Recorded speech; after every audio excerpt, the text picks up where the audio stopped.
What's up, degenerates? Mad Merrigan here for Cold Bear Sports. Right, hope you enjoyed today on the channel. Mickey D, really nice winner of the big race in Cheltenham. Vienna Court, bolting in. Travel like the best.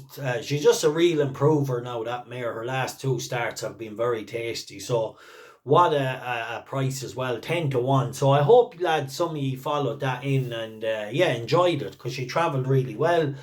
Then he had another winner, Inca Prince. Myself, I had a couple of selections disappointed. I am Maximus ran well. I was just worried about the track from. I know he won a bumper there, but just over hurdles. He's still not the finished article, but he's one to keep an eye on for the future. Then I went with Zanza in the big race each way, but Zanza now needs to go back over hurdles.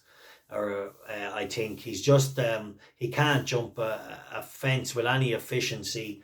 And I think if they keep going over fences with what looked to be a very progressive horse, they'll knock any race out of him that he has left, because he was working the whole way through the race, trying to keep his position and forced into making some errors. So I'd like to see him go back hurdling.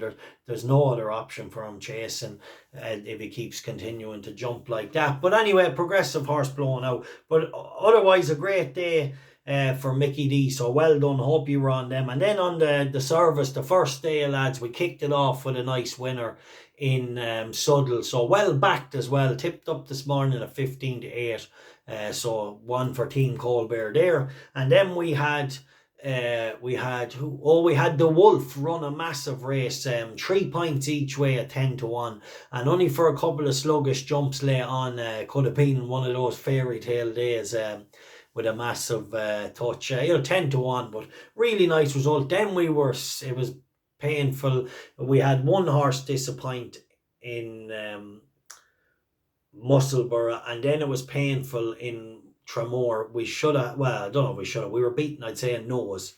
We were beating a nose with roped in, so that was sick.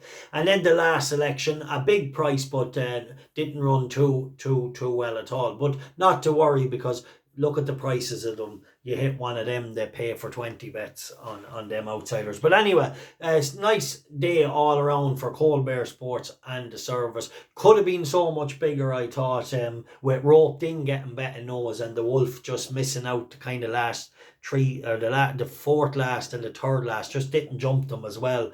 But anyway, as far as tomorrow goes for the Patreon service, I don't think we will have anything quite enough there tomorrow. I've only the one for YouTube. Yeah, check in if you're in the Patreon service. Hope you enjoyed today. Let's crush them now over the next few weeks, but don't think we'll have anything tomorrow. But just always, you'll get a notification anyway in the morning that there is any tips.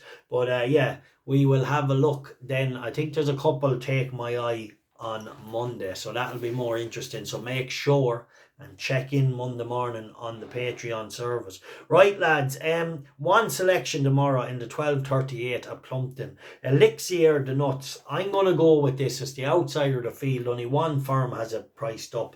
A point win at 11 to 4. Now, he has come up against a couple of good horses, but this horse wasn't too bad over hurdles at all. He showed really improved form the last day. And he's getting £10 from the Chris Gordon horse, and he's getting £4 from the Gary Moore horse. Now, if he can get into a good rhythm here, it'll all depend on how he gets over the first 3 or 4. If he gets out in front here in a good rhythm, I think he might be able to turn over these other two if he progresses from his last run in Exeter. So look, just a sporting bet, 1 point win, 11 to 4. Like I said, not really a day tomorrow we're going to get too involved in. But an interesting race, the Lawlers of Naas Novices Hurdle. This is a grade 2, I think, tomorrow. It might be a grade 1, but I think it's a grade 2. Hollow Games is a horse that are really interesting to see running. He's a horse I have backed for the staying hurdle, the novice staying hurdle in Cheltenham, the Albert Bartlett. And I think Ginto is definitely interesting. It's interesting they're running the two of them against each other, but I suppose they're just going to find out who's the best. And I'm sure if one warps the other in this tomorrow, they'll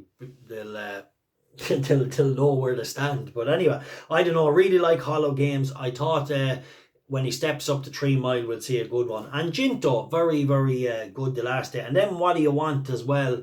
It's an interesting race, 3 horses, but it's just one I'm going to watch, enjoy. Hope my Hollow Games runs well, as I'm on him at 8-1 for the novice hurdle in Cheltenham. And yeah, hope you enjoyed today, lads. Yeah, stay tuned, stay following as always. Just the one for you tomorrow. Sporting outsider of the 3, but I feel if he gets into a good rhythm, maybe he could give us a big run for our money. All right, cheers. The time for Codden is over.